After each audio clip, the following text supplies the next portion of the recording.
What's poppin'? Got my heart, put it up, bum. Saying I'm too sweet like a dum. Well, what is up, YouTube? Back with another video. Don't really have much to film, so this might not be an entertaining video for a lot of people. But I did get some requests on Instagram talking about what type of music do I listen to, who are my top 10 favorite artists and stuff like that. So I guess I'm gonna take the time to tell you a little bit about the type of music that I listen to. If you follow me on Instagram, Snapchat, Facebook, or any social media outlet, you'll see that I'm very involved with music. Music is something that I love to do. I create music, I write lyrics. You can check out the music on this same channel. We have 2 songs on this channel, and it's just something that I love to do. But the type of music that I create and listen to is Christian music, because that's mostly what I love listening to, because that's music that has a message. So we're gonna take it off with number 1, who is No Big Deal. No Big Deal takes the number 1 spot for me because that's who I've been listening to a lot lately. This is somebody that I can listen to every day for hours, on replay. Whatever he drops, I'll listen to it because it's hot. This is an artist who gives me Chance the Rapper type vibes. This artist in particular started his own thing called Indie Tribe, which is a bunch of independent artists just coming together and making music for Jesus. They don't have a label, they're not a label, they're just independent artists doing it for the glory of God. And the reason I love No Big Deal so much is because of the style that he raps in. It's a funny lyricist, wordplay, punful type rap. But not only that, he gets very raw and emotional with it as well, and he can paint a story. And that's another reason why he's taking the number 1, is because No Big Deal is an artist who can get it. I don't know. He's an artist that can do versatile things. He can make fun, well, not make fun, but like have fun with a beat. He can play around with it and do something like super cool with like hot fire, whatever, right? Or he can make something really serious and raw and emotional. My top song by him would have to be Closer, because that is a song he gets really raw with. It's a song he gets really personal with, and it's a song he gets emotional with. Closer is one of the songs where he's talking about his relationship with his wife and talking to his wife about his former self and how she still picked him over the fact that he used to be somebody that wasn't worth having her. And at the end, she just still wants to be with him, right? And then in the second verse, he's doing the same thing, but explaining that in the form of his relationship with Jesus and how Jesus still picked them despite him doing everything that he did in his life and being a sinner. Jesus looked past that and came into his life anyways. And that's why I love that song so much, because he's getting so raw with it and he's getting so emotional with it. He paints the story of him being this bad person and how Jesus is still coming in to accept him in his life. My number 2 artist would actually have to be KB. KB is really known for working with artists such as Lecrae, working with artists such as Andy. These are all artists on a label called Reach, and they have their own group, 116. If you listen to Christian music, you will know them and you will know this group because they're really big. They're probably one of the biggest groups in that industry in Christian hip hop, and they're just really big. They started a whole movement. One of the reasons why I love KB so much is because he opened doors for a lot of these rappers that are coming in and following the way that he raps. The way that he raps is more of a trap Christian type thing. It's a trap hip hop, you know? He's rapping over trap beats and getting lit and getting turned. And one of the things that he does mostly is praise Jesus on every track almost, right? And so he's throwing worship in there. He's throwing like hot trap beats on there. He's throwing like lyrics that will blow your mind. He says stuff that I wouldn't even think of, right? And he's just an overall great artist. And so the reason I'm picking him as number 2 is because I mean he's just amazing. He's done a lot for the Christian hip hop community. He's opened up doors to a bunch of these artists and showed them that you can still do trap and Jesus. You don't have to just do trap and talk about stuff like money, drugs, and sex. You can do trap and also rap about Jesus. Like, it's not hard. And KB showed that to a lot of people in the industry, and they came in doing the same thing. Now, because of KB, there's a bunch of artists that do the same type of rap that he does and the same type of style that he does, right? My top song by KB will have to be Tempo. The reason I choose this is because this is KB getting out of an awkward phase of coming into Christian hip hop and still getting judged and criticism from people that are like, what are you doing? You're praising Jesus over trap beats and doing this and doing that and rapping about Jesus, but why? Like, what point is it? You know? And so this is coming off an album called, I think, Tomorrow We Live. And at this point, KB is tired of people critiquing him, is tired of people telling him, hey, like, you can't do that. You can't rap about Jesus over trap beats. Like, it's worship or rap. Like, you have to choose one. And KB showed them on this beat that he can do both. He can do both. He can worship Jesus and get trappy with it as well. And the chorus to this song is, I just found my rhythm, boy. This is not your tempo, boy.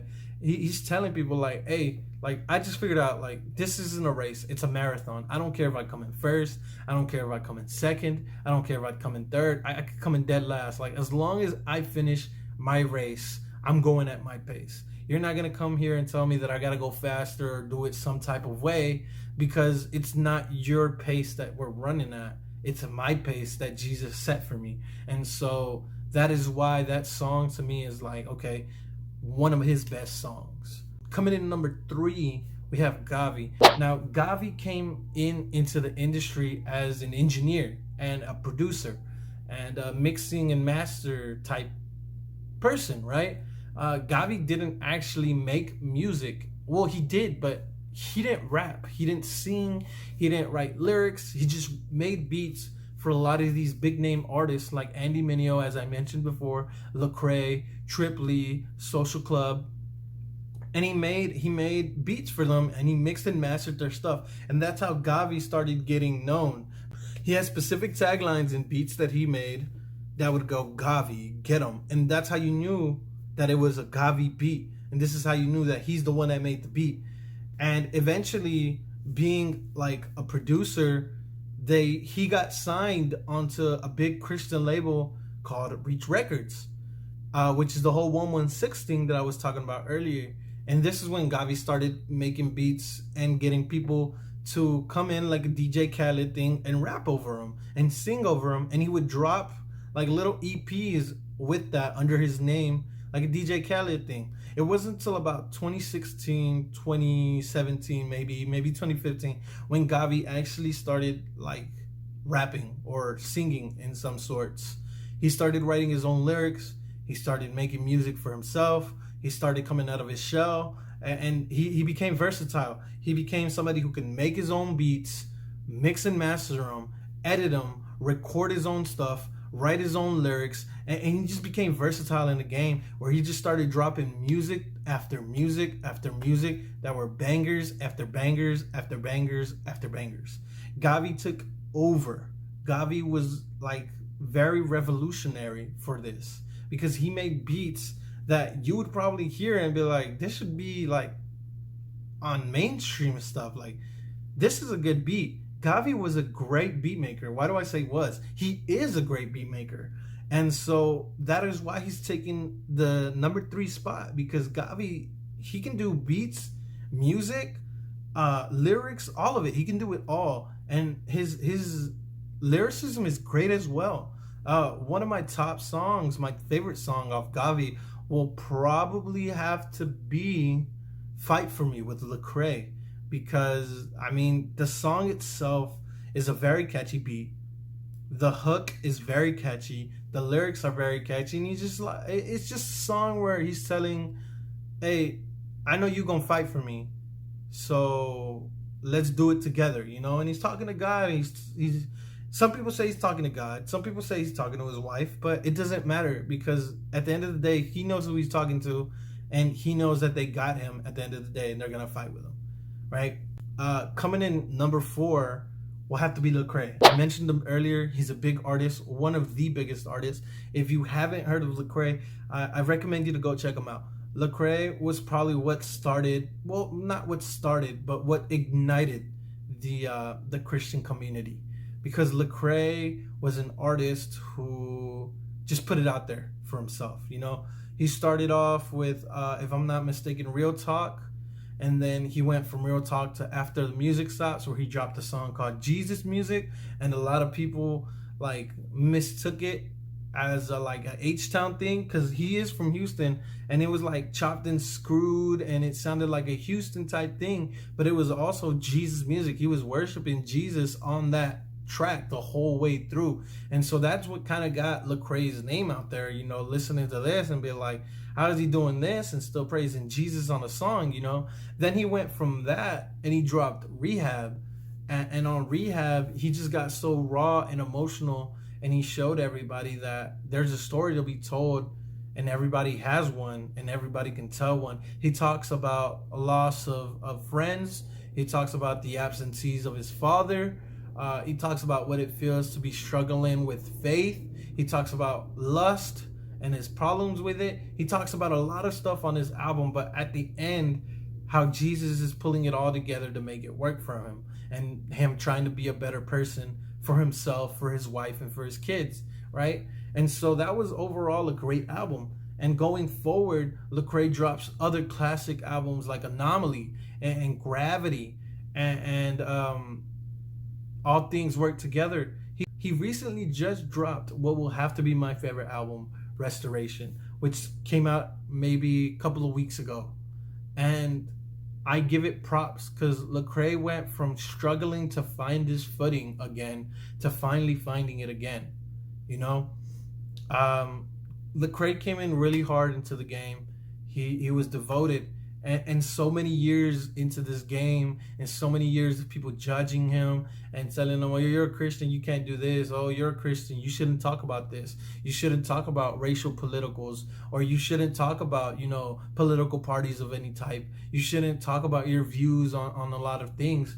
And that really upsetted Lecrae, how people would just box him as a Christian. And so he kind of started losing himself because of people.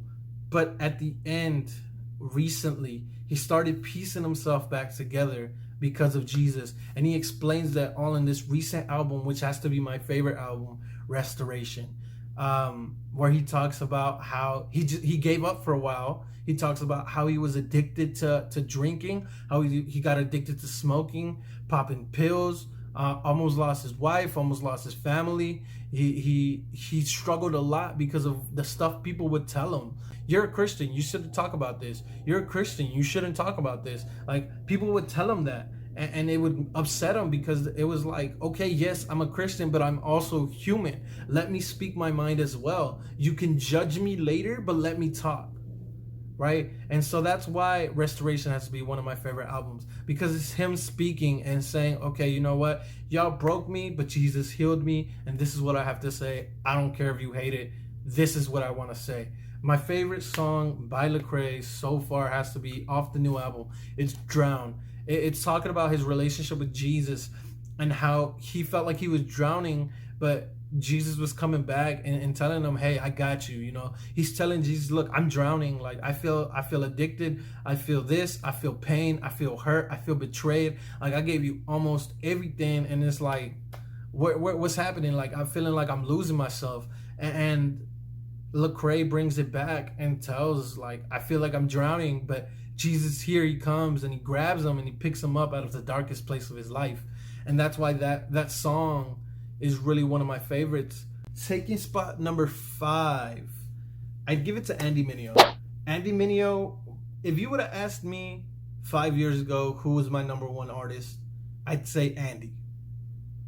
Asking me now, I put him at number 5 for a reason. There's a lot of artists that have come into the game that have shown a lot more passion to it.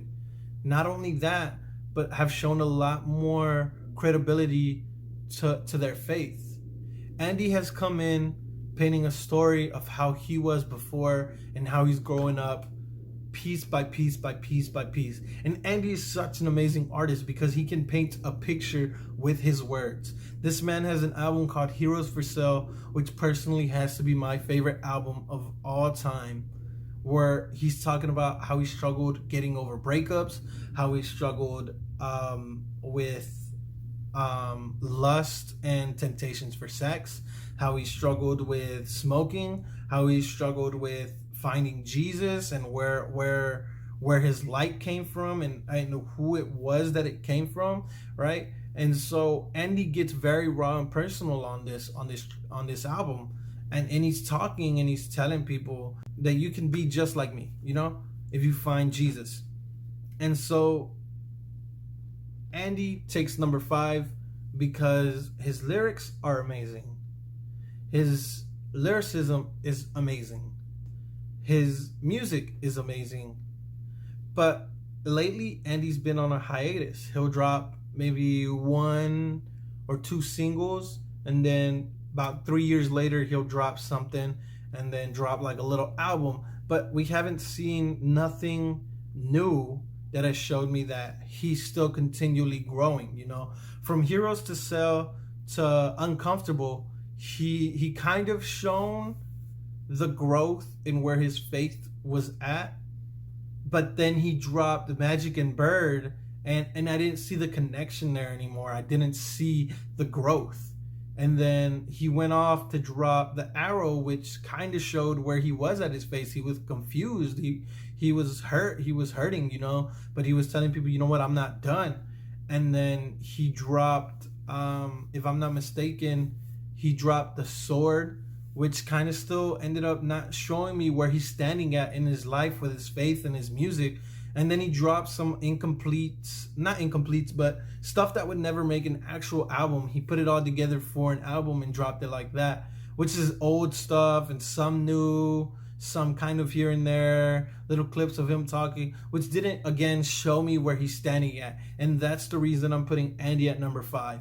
I want to see something new where I can find where Andy stands at in his faith and in his life and with his wife and all of this. I don't want to listen to just like Magic and Bird. Take that for example. It was a bunch of turn up rap and it was fine. It was great. It was an amazing album, but it didn't show me where Andy was standing at like Hero for Sale and Uncomfortable did. And I want to see something like that. Something that tells me, okay, this is where I'm at.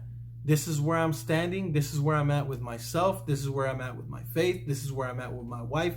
This is where I'm at in everything. I want to see something where Andy can actually go back and do that lyricism and painting that picture like he did on Heroes for Sale. And that's why Andy's taking number 5. My favorite song by Andy has one of the songs he has called You Can't Stop Me. That song is his biggest song. I think he's like got him platinum on that song. It's one of his biggest songs, and it's just him basically telling people like, you can't stop me. The only enemy I have is myself, and I'm not even gonna be able to stop myself. So you can't stop me, right? And that's what Andy's explaining on this song. Like, you can't stop me, nor you can stop me, or you, or the devil, or I can't even stop me. Like, the only person that can stop me is God, And so that's what that song is about, and it's an amazing song. And I want to see more like that. But Andy hasn't put anything out like that in recent years. And so that's why he's taking spot number 5. And so let me make sure this thing is recording. Yeah, be really mad. I can't live in a world with no love, no love, no.